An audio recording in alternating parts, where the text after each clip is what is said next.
Well, hello from Mexico. I am currently sitting in the Troopy in the cute little Pueblo Magico of Todos Santos in Baja, California, sir.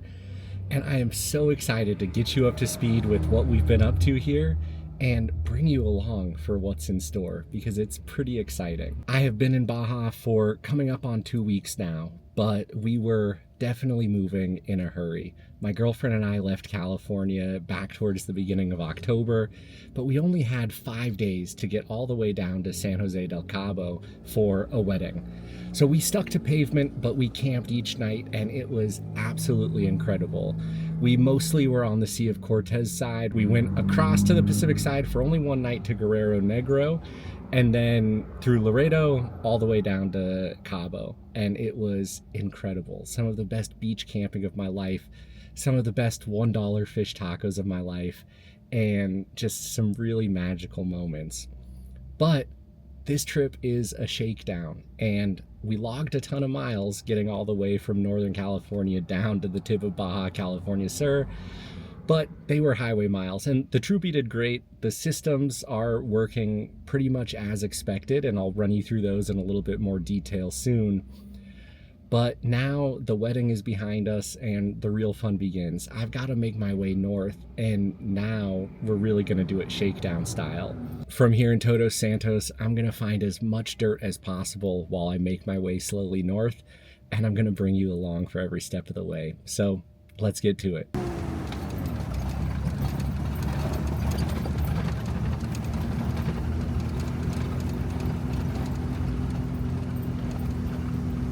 Well, so here's my plan. We're basically following the Baja Divide Trail, which is a fairly complete, nearly end-to-end off-road track from the border all the way down here to Baja California Sur, but we're doing it in reverse. We're starting at the southern tip.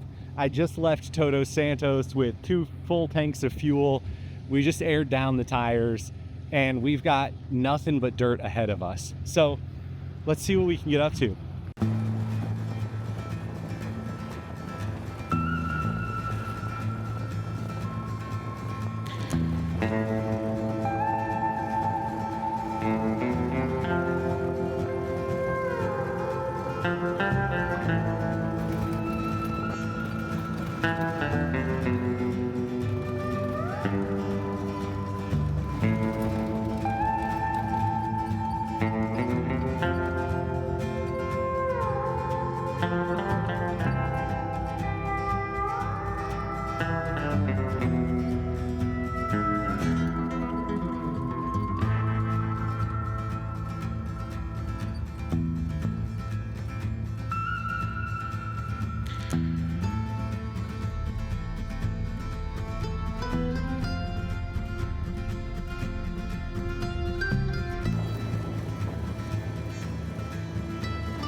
Well, now we are having fun. This off-road track is leading us up into the mountains all around us. we're gaining elevation just as quick as we're losing it. We're going up and down and up and down, and it is pretty slow going. And the corrugations on these dirt roads are definitely giving meaning to the term shakedown. We are bouncing and rattling, and if there's any nut or bolt that's going to come loose, this road should prove it out one way or the other. It's getting late into the afternoon though, and it is still pretty sweltering out here, and that means we got to start thinking about where we're going to camp for the night. We haven't made nearly as much progress as I want, but luckily every half hour or so on this track we're running across little rancheros, and I'm hoping that if we come to one later on in the day before the sun goes down, we'll find someone who's going to be willing to let us camp there for the night. So let's hop back in and keep making progress.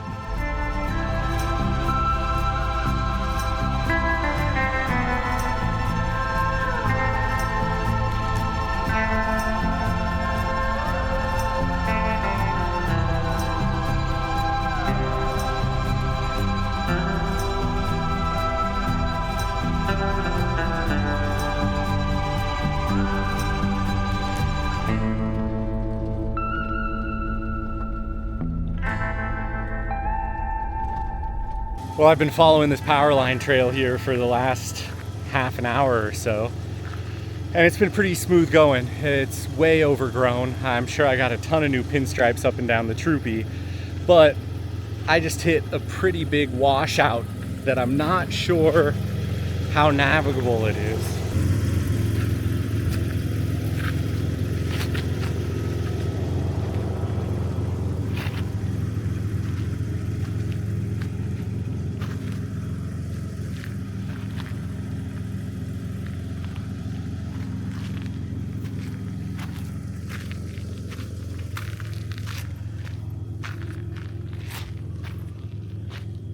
The camera doesn't do it justice, but I need to keep following the power line trail up here. And over here, that's about 1.5 feet, nearly 2 foot tall rut.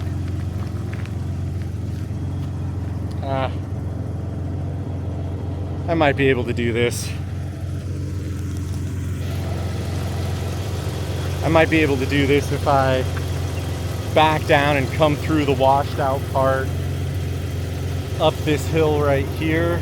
I go up that, straddle the main rut. I think that'll be what I try. Let's see if it works.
Well, I'm not sure if you guys can tell how hard I've been working, but this is by far the sketchiest thing I've done in my life, and I'm kicking myself for it. I feel like a freaking idiot for deciding to try to go through. Let me try to show you what happened here. I came in, I was trying to get my driver's side wheel to run this line and my passenger side wheel to come up over here. Instead, I got high centered on my diff and my rear leaf spring mount on that pretty rocky little outcrop. I pulled out the shovel in the water and I dug a whole bunch, and then I pulled out the winch. And I'm basically winching myself through this right now. Here you can see the winch line. First, I tied myself off to this tree, which had a big thick trunk and I thought a nice root system. I pulled it right out, and then I finally ran out all my winch line, and I've got myself tied off to a tree out in the back here through a bunch of thorny scrub brush. I think I probably hit my rollover angle at least once. I barely kept it upright. This washout is a lot deeper than it looks. I've been working at it for probably about an hour and a half now, and yeah, the sun is almost completely gone behind the mountain. Don't take sketchy lines. Sit and think, especially in the middle of nowhere like this. I'm probably 2-3 hours from anyone that could help me, but I think we're almost through this. I'm mostly in a safe area. I'm gonna keep using the winch for help. I just gotta get my driver's side tire here, my passenger side tire up over here, and we'll straddle this and we'll come out. Oh, thank God for shovels, four-low, and winches. But man, it's not a place you want to be in, especially when you're all by yourself. I'm telling you, learn from me. Be smarter. Don't take a risky line just because civilization's on the other side of it. I should have backed out. But we're getting through this, and I'll pick you up on the other side. Well, today was a grueling day. I found a place to camp. No real insight into camping here. There's nothing on iOverlander. There's not a lot of details in the Baja Divide Trail GPX file about where to camp in this section. But I'm kind of on this power line trail. I can see where I got stuck. It feels safe enough. It feels quiet enough. I haven't seen anything but cows out here all day. It took me about 6 hours to go 100 kilometers. It was slow going. Part of that is my fault. Part of that was just the trail.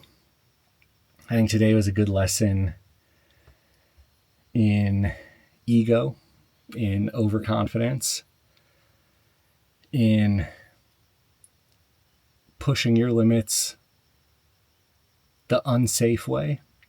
I'm not going to lie to you. I was scared for a good portion of the 2 hours that I spent trying to get out of that sticky situation I was in. And what bums me out is that I didn't even have the wherewithal to get all the good angles and get all the shots that a good YouTuber would have. We'll find out when it comes to the edit. I thought a couple of times about pulling out the camera, and I'm not sure what all I caught. But, I hope this is a lesson. I was scared for a number of reasons, right? One, the Troopy is just back on the road, and I was pushing it. I was hammering it in 4-low. I was worried about my diffs. I was worried about the brand new rebuilt steering gear, stuck in a trench like that where it's pulling your wheels in every direction. I was worried about snapping something. Knock on wood, thank God, the Troopy seems to be in one piece. I drove out of there. I sort of drove around a little bit here to scout for a campsite and ended up coming right back here. It was hot. It's about 91 degrees right now with the sun gone. Humidity's at about 80%. It was just a dumb situation. It was a dumb situation for a lot of reasons. I could have read the situation a lot better before I got myself into it. I probably could have picked a better line. I could have stacked rocks. I could have turned around, which would have been the safest thing. And I think when you're in a foreign country alone and incredibly remote, it's important to travel with an abundance of caution.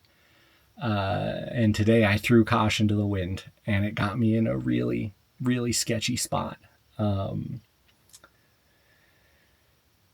But I wanted a shakedown, and I guess we're shaking everything out between the 90 or so kilometers of just pure corrugation, rattling, bouncing this truck around, and then 2 hours of really being stuck and real problem solving to get myself out of it. We pulled the winch out. The winch works.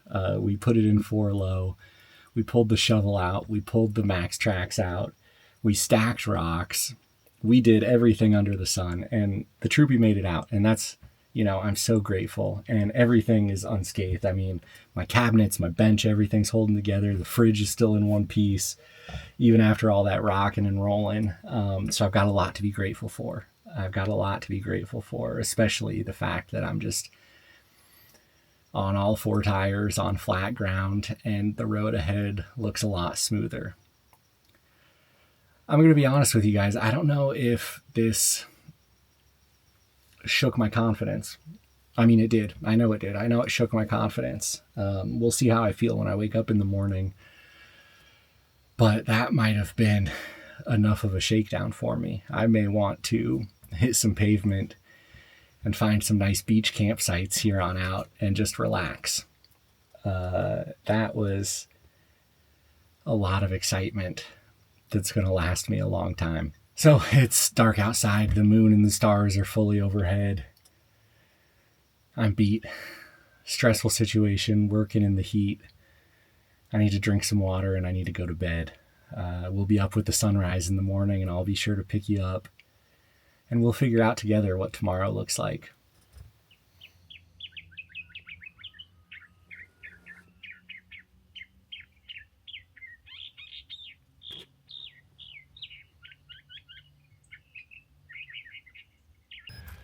Well, now it is just after 6 a.m. and the Troopy is packed up and we're ready to hit the road.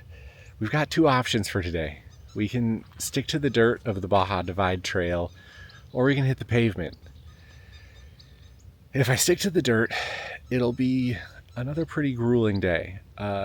We'll spend all day on the dirt to make it maybe as far as La Paz, which is not super far north at all.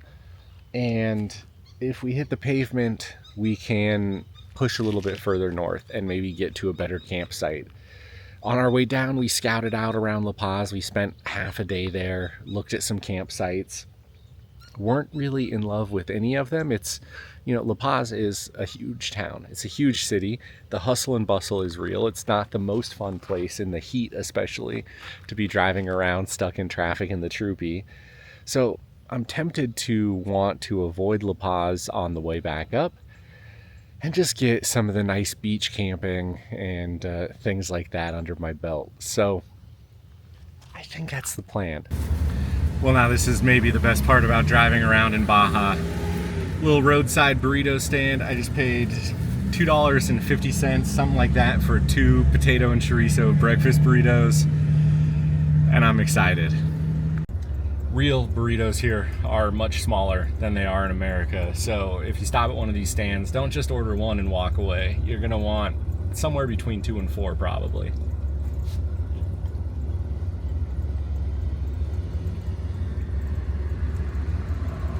Oh, that is so good.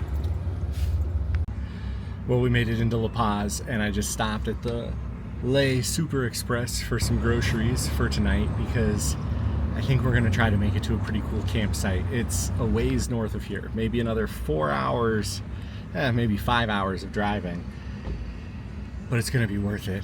So let's hit the road. La Paz has some crazy traffic. It's definitely a big city. It feels like Los Angeles or San Francisco even. You're just sitting in stop and go traffic even as you try to just skirt around town. So we're not going to spend any time here exploring. We're just going to hit the road and make tracks north.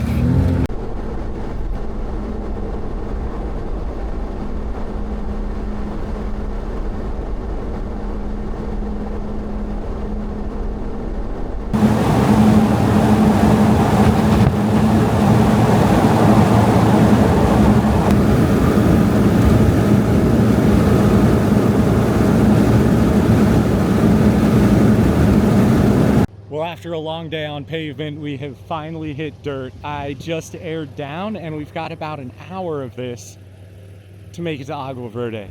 and this is a campsite that I am super excited about. Everyone talks about it as the place you've got to come in Baja, and it's going to be my first time seeing it. It shouldn't be too technical to get there. I think it's just a lot of this rocky, washboardy dirt track the whole way. There's one narrow strip along the coast that I'm really excited to see, and then maybe we'll need some 4-low getting in and out of the actual campsite. So let's hit the dirt and see what we can do. The scenery is just incredible out here.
Well, we have made it to what might be my favorite campsite of all time. It's my first time here and I'm absolutely blown away. We're just outside of Puerto Agua Verde on a little private piece of sand that splits this bay in half. So I've got water right here behind the Troopy with some sailboats anchored up. And then I've got water at the nose of the Troopy as well. The water over there, it's a little bit rockier, not as nice of a beach, but apparently it's great fishing over there. But I think on this side is where I'm going to be hanging out.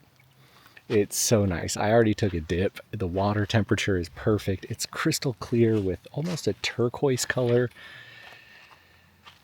And I'm really just blown away. I'm at a loss for words. The road to get here was not for the faint of heart. It was about an hour and a half of dirt track, rocky, rutted, pretty much what you would expect from Baja. And most of it was built right into the cliffside. So there's a steep drop off and it's narrow. If there's oncoming traffic, there are not a lot of pullouts to speak of. So someone might end up backing up for quite a ways in a pretty tricky situation. Luckily, I saw no other cars. But if you're here during the high season with people coming and going, it might be something to take into account here. The temperature here right now is still in the upper 80s. I think it's 88 or 89 degrees, but every day I feel like it's getting a little bit cooler. So better weather is coming. But for now, we've just got to endure the heat, and luckily the water is a great way to do that.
Well, we are quickly losing daylight here. It's an incredible sunset. We've got the full moon rising behind me. That means it's time to make dinner. This is maybe my favorite thing to make in Baja because it's super easy to get at the grocery store, super cheap. We're making chorizo and bean burritos. So we've got our chorizo, we've got our refried beans, we've got our tortillas, and my favorite hot sauce, this guacamole habanero. It's so good. And of course, we're drinking a Pacifico while we make dinner. My cooking setup is a little bit different these days. Let me show you. I have gone all electric. This is a New Wave portable induction cooktop. It plugs right into my inverter. And the nice thing about this one is that it's got different power settings. So you can pull 400 watts, 600 watts, 900 watts. I think that's what it is. Yeah. Oh, you can pull 400 watts, 900 watts, or 1300 watts. So you can set it. I've got a 2000 watt inverter, so the 900 watt setting is perfect for me. So far, I am loving this induction cooker. It is super efficient. It heats up almost instantly, which means I'm cooking meals super quickly. I'm not using much power at all to do it. And I don't have to carry propane for anything now. So we're going to get this going. We'll get these cooked up real quick. It'll take literally probably only 5 minutes. And then we're going to eat some dinner.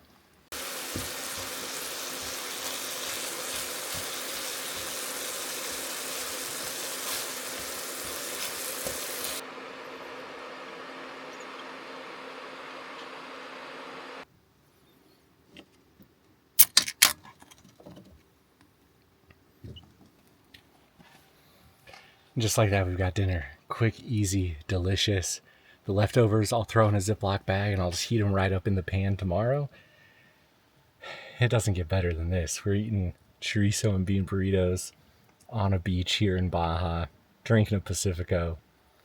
Life is good. Well, the full moon overhead is just absolutely stunning. It's lighting up the still water of the bay. I've got those sailboats out there with their mast lights on, just bobbing up and down gently. A few stars overhead. It's really just breathtaking. It's a sight to behold. The shakedown trip is in full swing. We're putting the Troopy through its paces, and in my mind, this is what it's all about. We're taking the road less traveled. We're finding incredible campsites. And I know that we're just barely scratching the surface here. And part of that is intentional, because in just a few short months, I'm going to be heading south through these parts again. But that time, I'm going to be continuing south. And so I want to leave some room for exploration. I want to pique my interest and I want to pique your interest so that you'll join me for those videos in the future. As far as the shakedown goes, the Troopy is doing really well. I better knock on some wood here because there haven't been any major truck problems. The build has a few areas that I've noticed room for improvement. There are a few problems that I need to resolve before I hit the road full time.